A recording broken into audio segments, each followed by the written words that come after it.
이 시간 다 같이 일어나서 우리 함께 하나님의 말씀을 읽겠습니다. 창세기 12장 우리 4절부터 9절의 말씀이에요.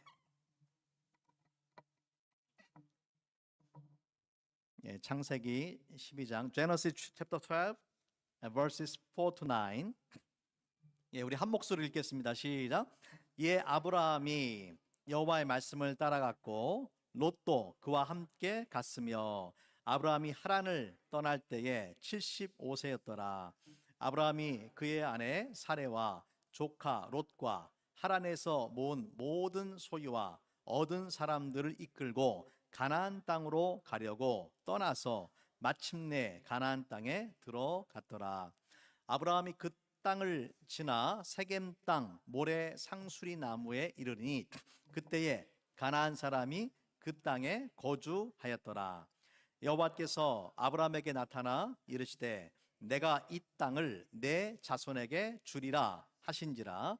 자기에게 나타나신 여호와께 그가 그곳에서 제단을 쌓고 거기서 베델 동쪽 산으로 옮겨 장막을 치니 서쪽은 베델이요 동쪽은 아이라.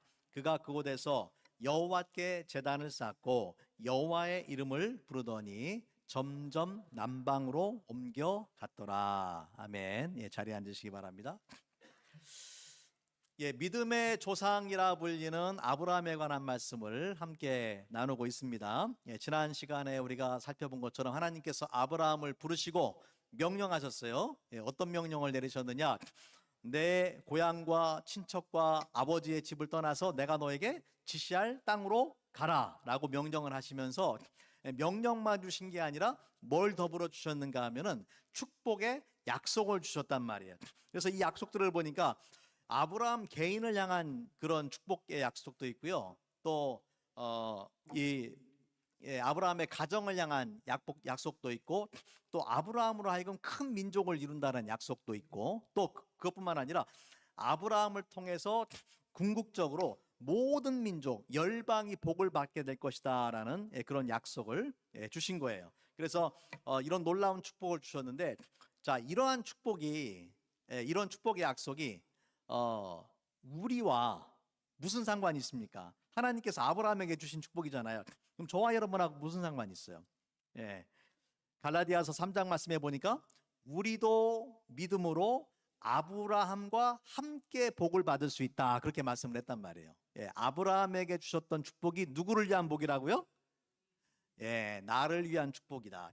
하나님께서 아브라함에게 그러한 복을 약속해 주셨지만은 그것은 아브라함에게만 주신 것이 아니라 믿음을 가지고 있는 모든 사람들이 아브라함과 동일한 축복을 누릴 수가 있다라는 것입니다. 그래서 우리도 아브라함처럼 축복의 수혜자가 될 수도 있고 또 축복의 전달자가 될 수 있게 되는 것입니다. 자, 한 가지 조건이 있어요. 하나님께서 이러한 명령과 축복의 약속을 주셨는데 한 가지 조건이 만족돼야 돼요. 그것이 무엇이었습니까? 아브라함이 믿음으로 순종을 해야 된단 말이에요. 하나님께서 아무리 위대한 그런 그 축복의 약속을 주셨어도 아브라함이 믿고 순종하지 않으면 이건 아브라함의 것이 아니에요. 그래서 순종은 믿음의 참된 증거죠. 그 사람이 정말 믿음이 있는지 없는지는 뭐라고 말하는가 하는 것이 중요한 게 아니라 순종을 하는가 하지 않는가에 달려 있는 것입니다. 믿고 순종하는 사람만이 축복을 받고 축복의 통로가 되는 것입니다. 자, 그래서 우리가 성경에는요, 아브라함에게 주신 축복뿐만 아니라 정말로 많은 축복의 약속들이 있어요. 이러한 축복들은 누구를 위한 거예요? 나를 위한 거, 저와 여러분을 위해서 하나님께서 주신 약속인데, 중요한 것은 믿음과 순종의 삶을 살지 않으면은 나와 아무런 관계가 없다. 그건 그림의 떡이에요. 아무리 성경에 좋은 말씀들 많아도 내 것으로 만들지 않으면은 이건 그림의 떡이란 말이에요.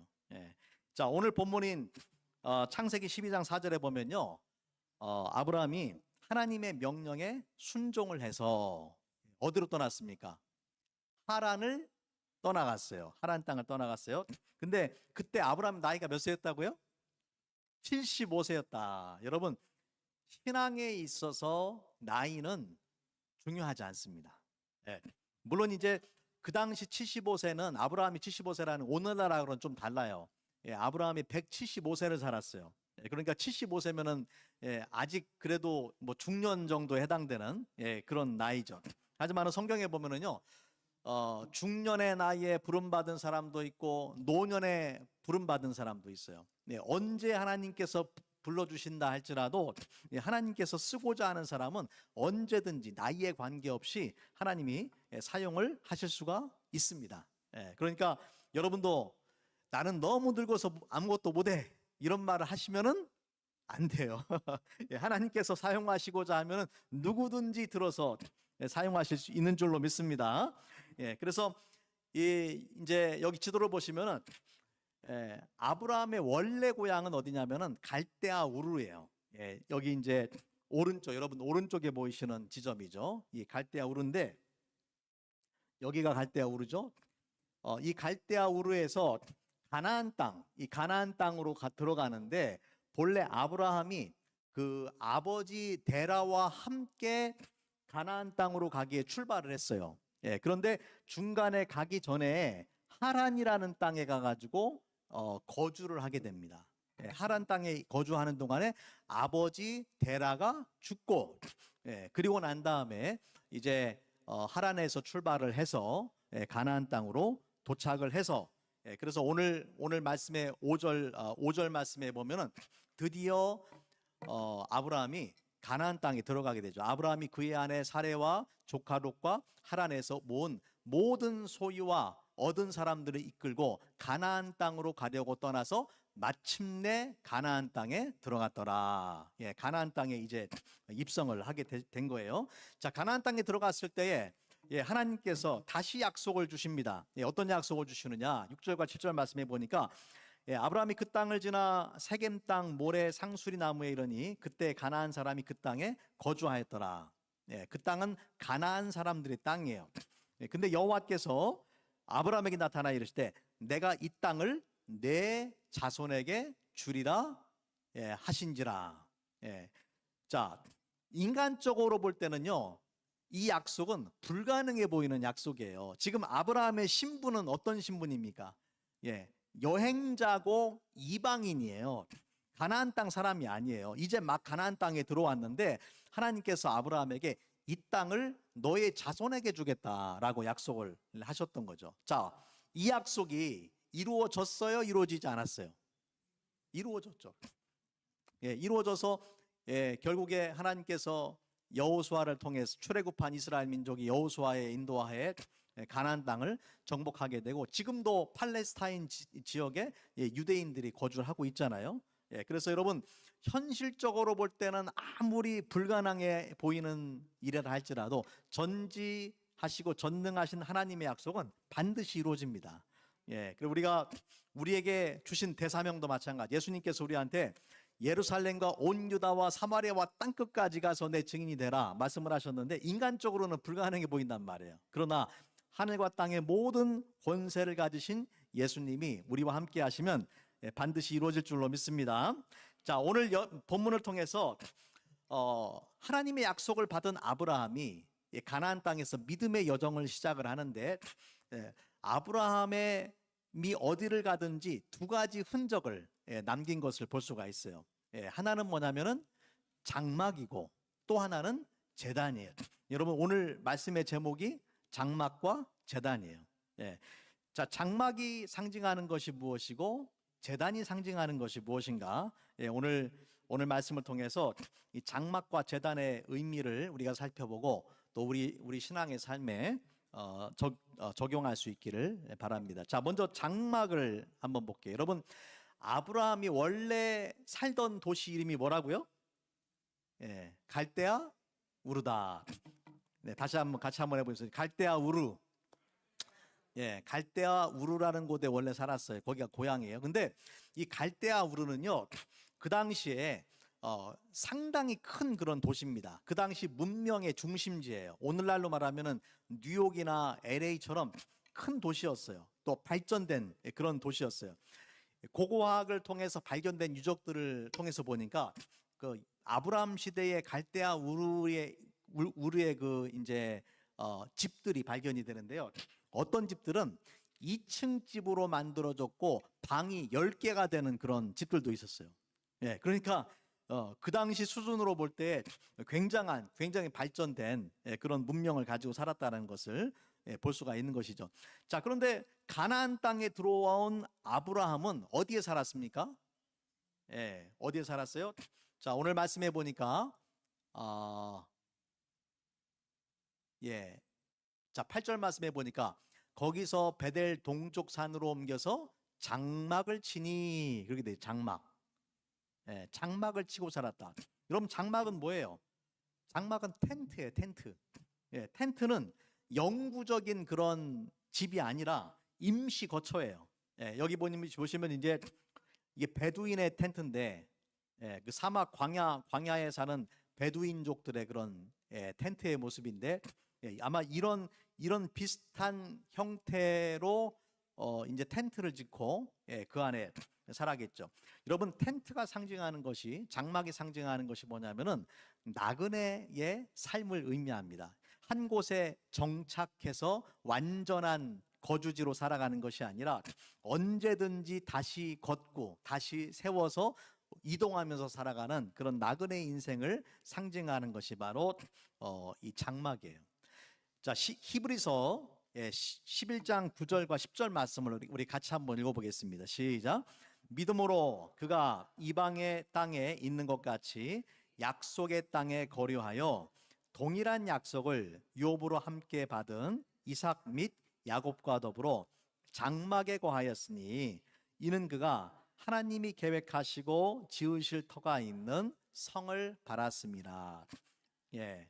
자, 아브라함과 그의 아들 이삭과 또 야곱이 어디에 살았다고요? 장막에 거했다. 장막에 거했다. 그럼 왜 장막에 거했느냐?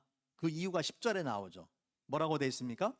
이는 그가 하나님이 계획하시고 지으실 터가 있는 성을 바랬기 때문이다.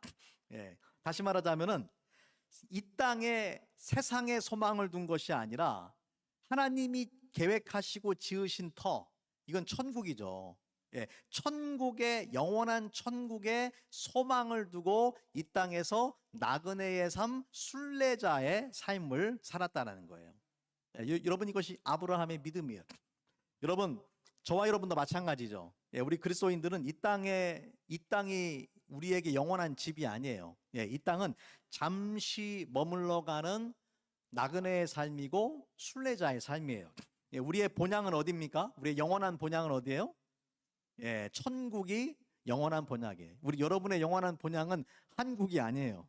예, 천국이에요. 천국. 한국도 아니고 미국도 아니고 천국이에요. 자, 히브리서 11장 말씀을 계속 보면은요, 예, 이렇게 말씀을 합니다. 이 사람들은, 여기서 말하는 이 사람들은 아브라함과 그 후손들을 말하는 거예요. 예, 이 사람들은 다 믿음을 따라 죽었으며 약속을 받지 못하였을 때, 그렇죠? 살아있는 동안에는 약속이 이루어지지 않았다라는 거죠. 예, 그것들을 멀리서 보고 환영하며 또 땅에서는 어떤 삶을 살았어요? 외국인과 나그네임을 증언하였으니. 예, 아브라함과 후손들이 외국인처럼 나그네처럼 이 땅에 살았다. 자, 14절 말씀입니다.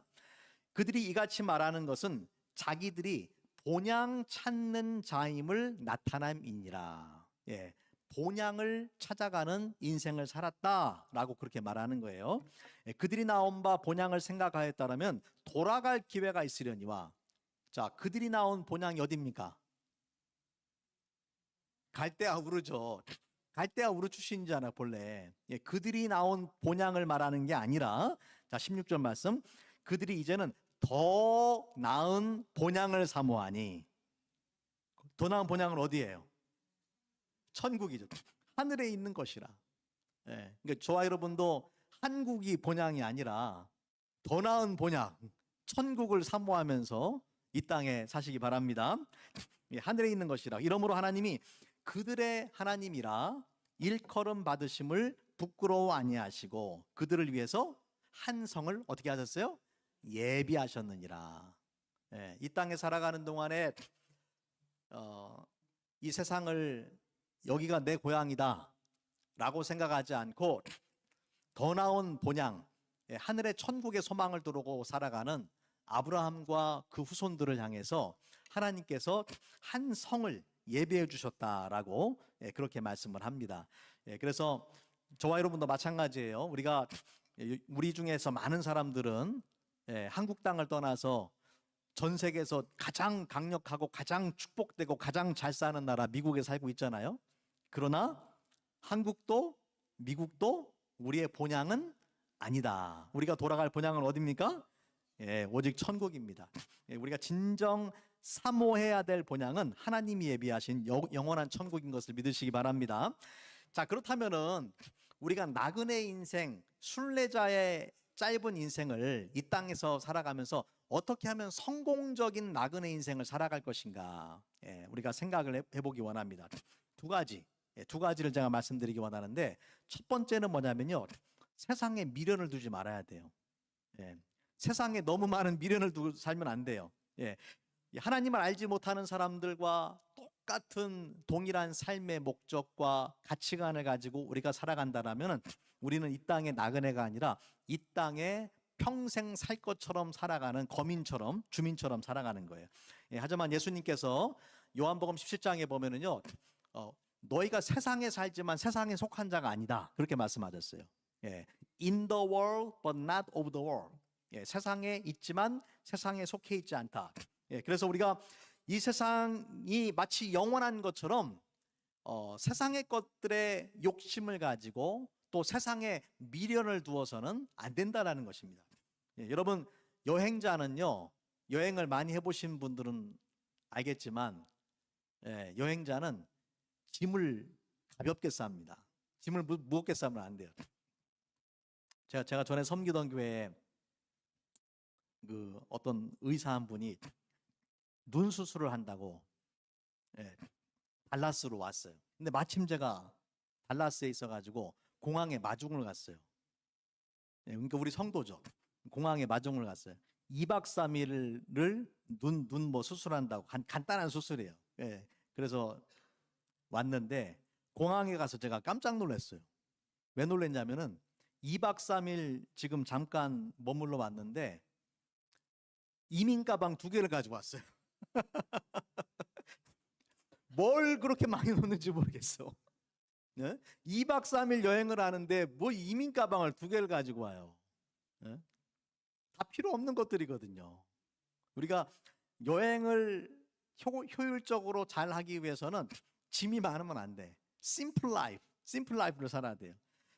자, 역대상 29장 15절 말씀 한번 볼게요. 우리 같이 한번 읽어볼게요. 시작. 우리는 우리 조상들과 같이 주님 앞에서 이방 나그네와 거류민들이나 세상에 있는 날이 그림자 같아서 희망이 없나이다. 자, 누구의 고백이냐면 다윗의 고백이에요. 여러분, 다윗은 세상적으로 보자면은 희망이 많은 사람이에요. 왕 아닙니까? 재물과 권력과 자기가 하고 싶은 거를 다 할 수 있는 사람인데, 그 다윗이 뭐라고 고백했어요? 세상에 있는 날이, 우리는 이방인과 이방 나그네입니다. 그래서 세상에 있는 날이 그림자 같아서 희망이 없습니다. 이 땅에는 희망이 없습니다. 소망이 없습니다. 다윗에게 소망은 하나님께 있는 거예요. 이것이 다윗의 믿음이에요. 자, 베드로전서 1장 17절 말씀 같이 읽을게요. 시작. 외모로 보시지 않고 각 사람의 행위대로 심판하시는 이를 너희가 아버지라 부른즉 너희가 나그네로 있을 때를 두려움으로 지내라. 하나님이 우리의 아버지가 되시고 하나님이 우리의 심판자가 되시기 때문에 이 땅에서 나그네 인생을 살아가면서 어떻게 살으라고요? 두려움으로 살아라. 하나님 앞에서는 그 순간 부끄럽지 않은 인생으로 살아야 된다는 것이죠.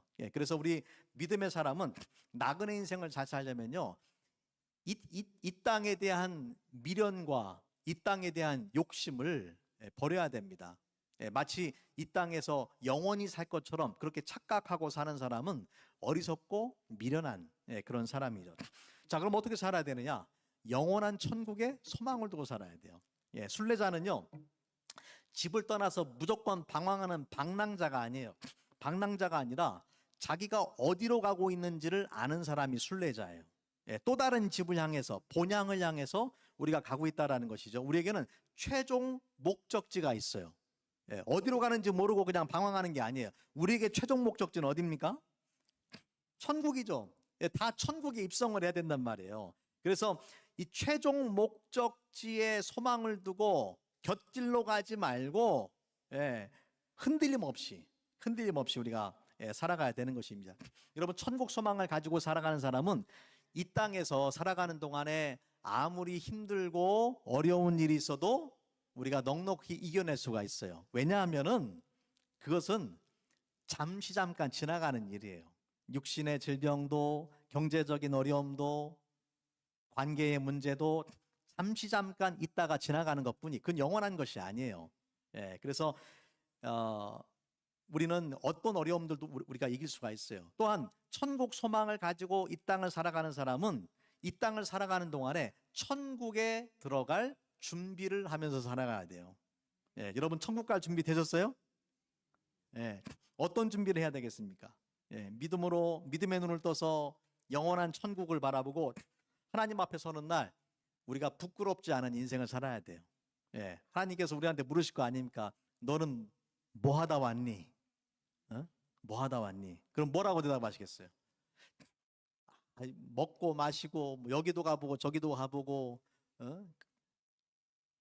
좋은 집도 사고 그런 거 자랑하시겠어요? 그게 문제가 아니죠. 하나님께서 우리에게 주신 사명이 있어요. 그 사명을 감당하는 사람. 예수님께서 십자가에 죽으실 때 다 이루었다라고 말씀하신 것처럼 저와 우리에게도 주신 사명이 있단 말이에요. 세상에 욕심 버리고 미련 버리고 하나님께서 기뻐하시고 원하시는 삶을 우리가 살아야 될 줄로 믿습니다. 요한일서 2장 17절 말씀 우리 같이 한번 읽겠습니다. 시작. 이 세상도 그 정욕도 지나가되 오직 하나님의 뜻을 행하는 자는 영원히 거하느니라. 아멘입니까? 세상 정욕, 이 세상에 사람들이 추구하는 모든 것 지나가 버려요. 아무것도 아니에요. 하지만 하나님의 뜻을 행하는 자는 영원히 거한다. 여러분이 이 땅에서 주님을 위해서 했던 모든 일들을 하나님이 기억하고 계세요. 우리가 그냥 단순히 먹고 마시고 돈 벌고 이거는 하나님의 기억의 대상이 안 돼요. 그러나 주님을 위해서 우리가 한 일들은 하나님이 다 기억하고 계세요. 그게 기록이 된단 말이에요. 그래서 주님 앞에 서는 날 저와 여러분이 부끄럼 없는 그런 인생을 살 수 있기를 바랍니다. 자, 두 번째가 뭐였습니까? 첫 번째 아브라함이 남긴 흔적은 장막이었고, 이 장막이 의미하는 것은 순례자의 삶이다. 나그네 인생이다. 자, 또 두 번째로 아브라함이 뭘 남겼어요? 제단을 남겼다. 설교를 잘 들어주셔서 감사합니다. 제단을 남겼어요. 자, 그래서 오늘 말씀에 이 7절과 8절 다시 한번 말씀을 보면은요, 여호와께서 아브라함에게 나타나 이르시되 내가 이 땅을 내 자손에게 주리라 하신지라. 자기에게 나타나신 여호와께 그가 그곳에서 뭘 쌓았습니까? 제단을 쌓고 거기서 베델 동쪽 산으로 옮겨 장막을 치니 서쪽은 베델이요 동쪽은 아이라. 그가 그곳에서 여호와께 뭘 쌓았어요? 제단을 쌓고 여호와의 이름을 부르더니. 보세요. 아브라함이 세겜 땅에서도 제단을 쌓고 베델 동쪽 산에서 가서도 제단을 쌓았다는 말이에요. 여러분, 제단을 쌓는다라는 것이 무엇을 의미합니까? 예배를 말하는 거예요. 예배. 제사를 드리는 것. 예배를 말하는 거예요. 여러분, 이 땅을 살아가는 순례자로서 우리에게 가장 중요한 것 중에 하나가 뭐냐면 바로 제단을 쌓는 거예요. 예배예요. 예배. 여러분, 왜 순례자에게 예배가 중요하겠습니까?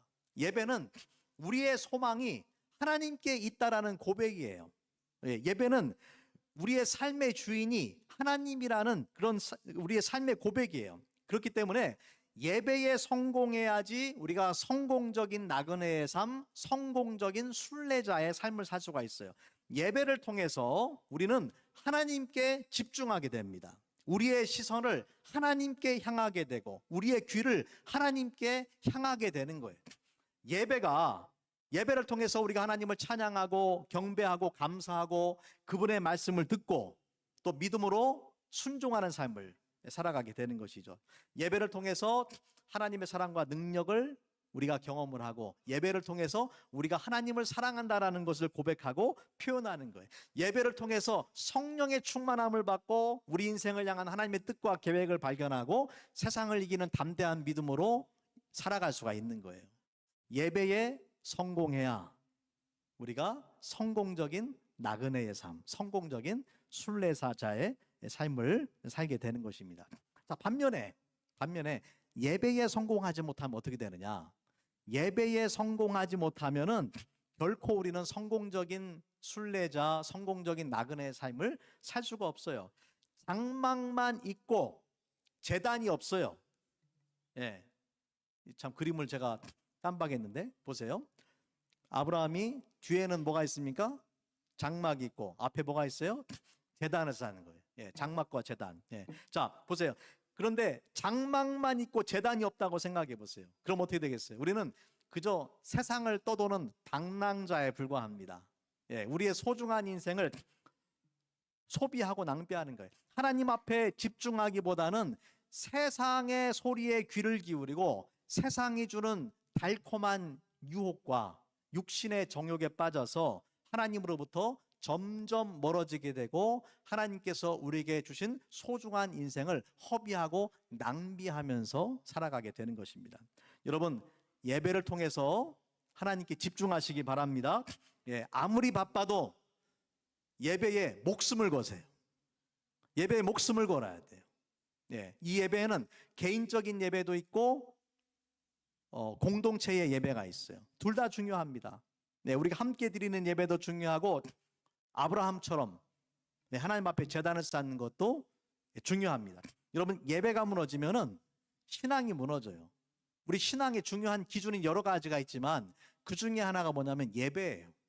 특별히 주일 성수는 너무나 중요한 기본이에요. 여러분, 기본이 무너지면요, 신앙생활의 기본이 무너지면은 다른 게 다 무너지게 돼 있어요. 예. 집을 지을 때도 기초가 중요해요. 파운데이션이 중요해요. 이게 제대로 안 되면은 그 위에 아무리 화려하게 만들어도 결국에는 무너진단 말이에요. 예, 우리 신앙생활에 있어서 가장 중요한 기초가 되는 것이 바로 예배입니다. 우리 같이 한번 따라합니다. 예배에 성공합시다. 예, 예배에 성공하시기 바랍니다. 예, 예배에 성공하는 사람만이 성공적인 삶을 살 수 있다. 예, 예배에 성공하는 사람이 성공적인 순례자의 삶을 살아갈 수 있습니다. 여러분만 예배에 성공해서는 안 돼요. 여러분의 가정, 특별히 여러분의 자녀와 후손들이 예배에 성공할 수 있기를 바랍니다. 예. 자, 그래서 이 아브라함이 예배의 사람이니까요, 제단을 쌓는 사람이다 보니까 창세기 6장 24절 25절에 보면요, 이삭도 똑같이 하더라고요. 이삭도, 아브라함이 아들인 이삭도 똑같이 해요. 예, 나중에 보면은 뭐 야곱도 그렇고 요셉도 그렇지만은 이삭에 관한 말씀 보니까 그 밤에 여호와께서 그에게 나타나 이르시되 나는 내 아버지 아브라함의 하나님이니 두려워 말라. 내 종 아브라함을 위하여 내가 너와 함께 있어서 너에게 복을 주고 내 자손을 번성하게 하리라 하신지라. 이삭이 그곳에 뭘 쌓았어요?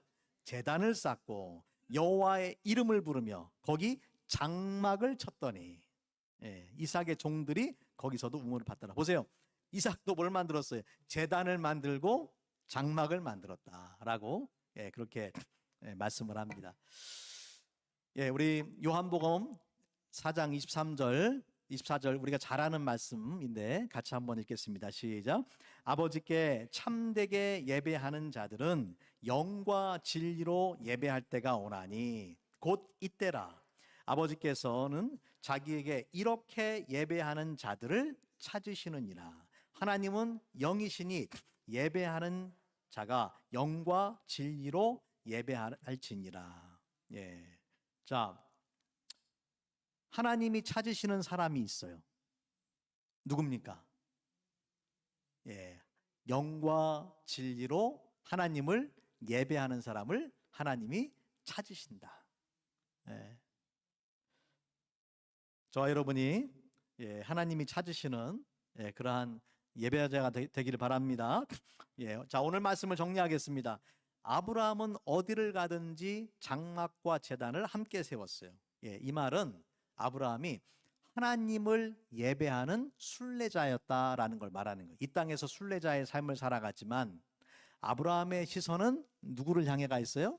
하나님을 향해 가 있고, 아브라함의 귀는 누구에게 기울입니까? 하나님의 음성에 귀를 기울이는 거예요. 예, 오늘날 우리도 마찬가지입니다. 우리의 집이나 재산, 소유, 직업과 건강, 이 모든 것들은 잠깐 있다가 없어지는 장막과 같은 그런 존재예요. 예, 그러나 제단은, 하나님 앞에 우리가 드리는 예배는 영원합니다. 예, 하나님 앞에 드리는 예배를 하나님께서 기억하고 계시고, 또 그러한 예배자들만이 하나님께서 원하시고 기뻐하시는 그러한 믿음의 삶, 순종의 삶을 살게 됩니다. 그렇기 때문에 우리가 이 땅에서 나그네 인생을 살아가지만 언제나 하나님을 예배하는 그런 예배자가 되어야 됩니다. 저와 여러분이, 또 우리의 가정과 우리의 자녀들과 후손들이 예배자의 삶을 살 수 있기를 바랍니다. 우리 같이 한번 기도하겠습니다.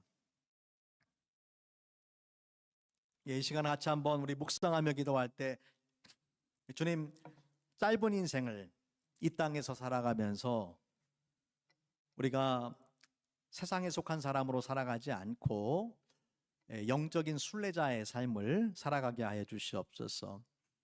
세상 유혹과 세상 욕심에 매달려서 이 땅에서 영원히 살 것처럼 착각하면서 살지 아니하고, 우리가 예배를 통해서 우리의 시선을 하나님께 향하고 우리의 귀를 하나님께 향해서 주의 음성을 듣는 자가 되게 하시고, 또 하나님의 말씀을 따라서 믿음의 삶, 순종의 삶, 구별된 삶, 헌신된 삶을 살게 하여 주시옵소서. 천국에, 영원한 천국에 소망을 두게 하시고, 또 주님 앞에 서는 날 우리가 부끄럽지 않고 잘하였도다 착하고 충성된 종아, 또 하나님께서 칭찬하시는 그런 주의 자녀들이 되게 하여 주시옵소서.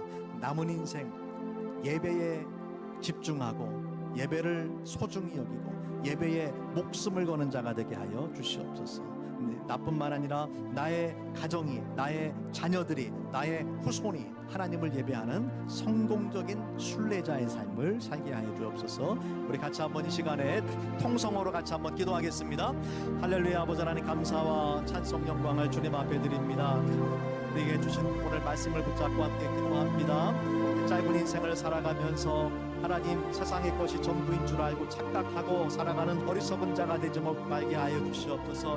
우리에게 주신 모든 것들, 언젠가 주님이 부르시면은 모든 것들을 다 내려놓고 주님 앞에 가야 함을 기억하게 도와주시고, 이 땅에서 우리가 나그네임을, 순례자임을 늘 기억하고 살아갈 수 있도록 도와주시기를 원합니다. 특별히 아버지 하나님, 우리 삶 가운데 늘 제단을 쌓는 자가 되게 하여 주시옵소서. 하나님을 향한 예배를 사모하는 자가 되게 도와주시고, 천국을 소망하는 자가 되게 하여 주시옵소서. 예배를 통해서 하나님의 음성을 듣게 도와주시고, 성령의 기름 부으심을 받게 하여 주시옵시고, 아버지 하나님, 주님의 뜻과 계획을 발견하며 소중한 우리의 인생을 헛되고 헛된 것에 허비하고 낭비하는 인생이 아니라 주님 기뻐하시는 일에 우리의 삶을 온전히 투자하게 도와주시기를 원합니다. 주 앞에 서는 날 우리가 부끄럽지 아니하고 주 앞에 칭찬받는 주님의 자녀들이 다 될 수 있도록 하나님 은혜 허락하여 주시옵소서. 감사합니다. 사랑합니다. 우리 주 예수님의 이름으로 간절히 기도합니다. 아멘.